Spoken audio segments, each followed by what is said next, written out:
তৈরি করে দেখাবো এগ কাটলেট। এখানে অনেক প্রসেস হবে, যার জন্য একটু মনোযোগ সহকারে শুনবেন আর ধাপে ধাপে আমি দেখিয়ে দিব। এখানে আমি এই সাইজের 4টি আলু সিদ্ধ করে নিয়েছি। আলুটি ভালো হতে হবে যাতে আঠালো ভাবটা থাকে। সিদ্ধ করে নিয়ে আমি এভাবে চটকে নিয়েছি। ভালো করে ম্যাশ করতে হবে। গরম অবস্থায় যদি আমরা ম্যাশ করি তাহলে কিন্তু সুন্দরভাবে ম্যাশ হয়, তা না হলে দানা দানা থেকে যেতে পারে। আমি দুভাবে দেখাবো। 3টিকে আমি আস্ত রেখেছি আর 2টোকে আমি এভাবে স্লাইস করে কেটে নিয়েছি কাটার দিয়ে।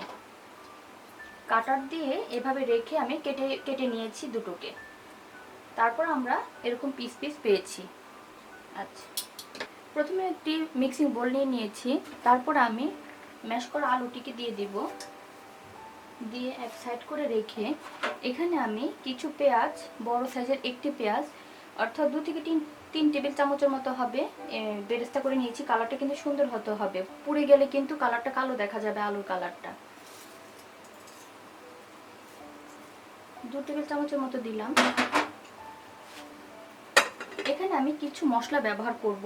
সবগুলো আমার বেশিরভাগ এখানে টালা, এলাচ টালা, দারচিনি টালা, গোলমরিচ গুঁড়ো টালা, শুধু চাট মশলাটা টালা না, চাট মশলাটা এখানে আছে। এখানে আমি অল্প একটু লবণ দিয়ে পেঁয়াজটাকে ভালো করে একটু ডলে নিব। সাথে আমি শুকনো মরিচটাকে এভাবেই তাওয়াতে টেলে নিয়েছি। আমার এটি ঝাল, সেজন্য আমি 3টি দিচ্ছি। আপনাদের রুচি অনুযায়ী দিবেন। আমি এখানে এগুলো ভালো করে ম্যাশ করে নেব। মরিচটা ভালো করে ডলে নিয়েছি। এখন আমি মশলা দিতে থাকবো। এলাচ গুঁড়ো, দারচিনি গুঁড়ো, গোলমরিচ গুঁড়ো, জিরা গুঁড়ো, চাট মশলা, একটু হলুদ গুঁড়ো কালারের জন্য, অল্প একটু 1 চিমটির মতো হবে। এগুলো কিন্তু আমার সব টালা, শুধু হলুদটা বাদে আর চাট মশলা বাদে। সব কিন্তু আমি মশলা 1/4 চা চামচ করে দিয়েছি। এখন আমি 1 চা চামচ পরিমাণ আদা এবং রসুন পেস্ট করা দিয়ে দিব। এটাকে এখন আমি ভালো করে আবার মিক্স করে নিব। সাথে আমি 1 টেবিল চামচের মতো ধনেপাতা দিয়ে দিলাম। দিয়ে আমি আবার এটাকে আবার মিক্স করে আলুটাকে মিশিয়ে নিব। ভালো করে মিশাতে হবে। এই আলুটাকে কিন্তু আপনারা আবার চুলাতে দিয়ে একটু ভেজেও নিতে পারেন। আমি এখানে ভাজবো না, যেহেতু আমার সব মশলা এখানে টালা, পেঁয়াজও বেরেস্তা করে নিয়েছি, সেজন্য। আমি যদি কাঁচা সব কিছু দিতাম তাহলে আমি চুলা একটু ভেজে নিতাম। এটা এখন আমি ভালো করে একটু মিশিয়ে নেব। এখন আপনারা লবণটা দেখে নিতে পারেন, সাথে কাঁচামরিচ দিতে চাইলে দিতে পারেন। আমার আলুটি মাখা হয়ে গেছে, লবণটাও দেখে নিয়েছি ঠিকঠাক আছে। এখন আমি এটা রেখে দিব, 10 মিনিটের জন্য রেখে দিব। এখন আমি আরেকটা পর্বে চলে যাব। এখন আমি ব্রেড ক্রাম্বটা রেডি করে নিব। এটা আমার নিজের হাতে করা। আমি যে পাউরুটিটা বানিয়েছিলাম সেটাকে ড্রাই করে তাওয়াতে বা চুলার নিচে দিয়ে করতে পারেন। নিচে দিয়ে গরম করে যখন মচমচে হয়ে যাবে তখন একটা ব্লেন্ডারে ব্লেন্ড করে নিলেই চলবে। এখানে আমি কিছু বানিয়ে রেখেছি। এখানে এই এক কাপের মতো হবে আমি নিয়েছি। এটাতে কর্নফ্লাওয়ার দিব 1 টেবিল চামচ। এটা আমার 1/2 টেবিল চামচ, সেজন্য আমি 2টো দিলাম। সাথে দিব আমি একটু চাট মশলা, 1 চিমটির 3 আঙ্গুলের 1 চিমটির মতো হবে চাট মশলা। আর একটু দেব দারচিনি গুঁড়ো, অল্প একটু দিয়ে আমি একটু মিশিয়ে নিব। আমার মেশানো হয়ে গেছে, এটা আমি এক সাইড করে রেখে দিব। এখন আমি 2টো ডিমকে ভেঙে নিব। ডিম বেশিও লাগতে পারে, কমও লাগতে পারে। এটাতে আমি অল্প পরিমাণে একটু লবণ দিয়ে নিব, নিয়ে একটু ফেটে নিব। আমার ফেটানো হয়ে গেছে, এটা এখন আমি এক সাইড করে রেখে দিব। এখন আমি ডিমের কাটলেটটা বানানো শুরু করব। হাতে একটু হালকা একটু পানি লাগিয়ে নিলে হাতে আর লাগবে না। লাগিয়ে নিয়ে প্রথম আমি চ্যাপটা করে এরকম করে 2টো বানিয়ে নিব।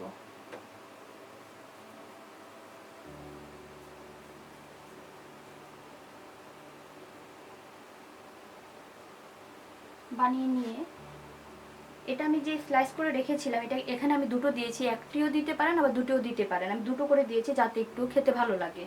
তারপর আমরা মধ্যে দিয়ে দিব, দিয়ে উপর আরেকটা দিয়ে ঢেকে দিয়ে দিব। এটা হচ্ছে সবচেয়ে সুবিধা বানাতে। এভাবে করে আমরা সুন্দর করে লাগিয়ে দিব। পুরো এখন একটু আলুর চপের মতো দেখা যাচ্ছে। অনেকে একটা ডিমকে 6টা ভাগ করে দিতে পারেন, তাহলে দেখা যায় অনেক সময় ডিমের কুসুমটা বেরিয়ে যেতে পারে, সেজন্য আমি এভাবে করে দিলাম। তাহলে যার যেটা ভালো লাগে, যেটা সুবিধা লাগে সেটাই করবেন। এভাবে করে আমি বানিয়ে নিব। বানিয়ে আমি আরেকটা দেখাচ্ছি, যেটা আমি আস্ত করব। সেটা আস্ত করার ক্ষেত্রে অতিরিক্ত বড় ডিমটা নেবেন না, তাহলে আবার অনেক সময় ভাজতে অসুবিধা লাগে। মিডিয়াম সাইজের ডিমটা নিলেই চলবে। তারপরে একটা বাটির মতো বানাবো আমরা, বাটির মতো বানাবো বা চ্যাপটা করব। চ্যাপটা করে আমরা ডিমটা মধ্যে দিয়ে তারপর আস্তে করে আমরা ঢাকতে শুরু করব। চারদিক থেকে উপরে উঠাতে শুরু করব এবং ডিমটা যাতে পুরোপুরি ঢেকে যায়। একটু সময় নিয়ে করতে হয়, আস্তে আস্তে করলে জিনিসটা সুন্দর এবং ভালো হয়। এভাবে করে একবারে গোলও করব না, একটু লম্বা টাইপের রাখবো।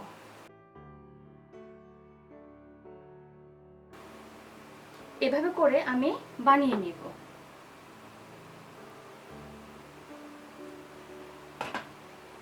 আমি এখানে কিছু বানিয়ে নিয়েছি। এখন ডিমটাকে আবার একটু ফেটে নিব।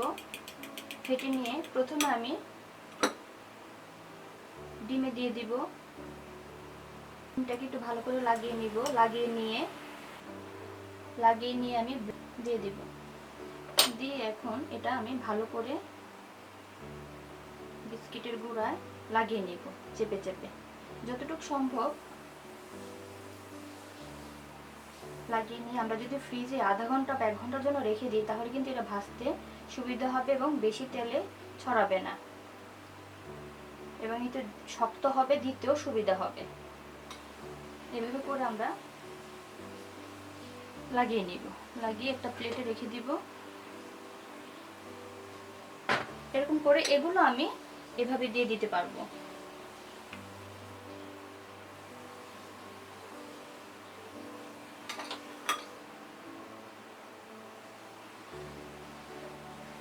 একসাথে অনেকগুলো যদি আমরা বিস্কিটের গুঁড়া নিয়ে নিই, তাহলে অনেক সময় নষ্ট হয়ে যেতে পারে। তাই অল্প অল্প করেই নিব, যাতে নষ্ট না হয়।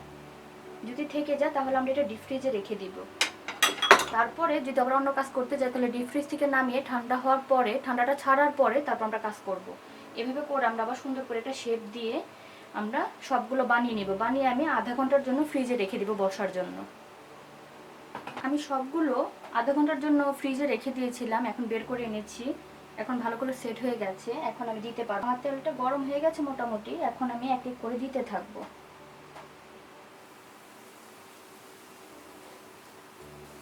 এভাবে করে চামচে নিয়ে দিলে ছিটার সম্ভাবনাটা কম থাকে।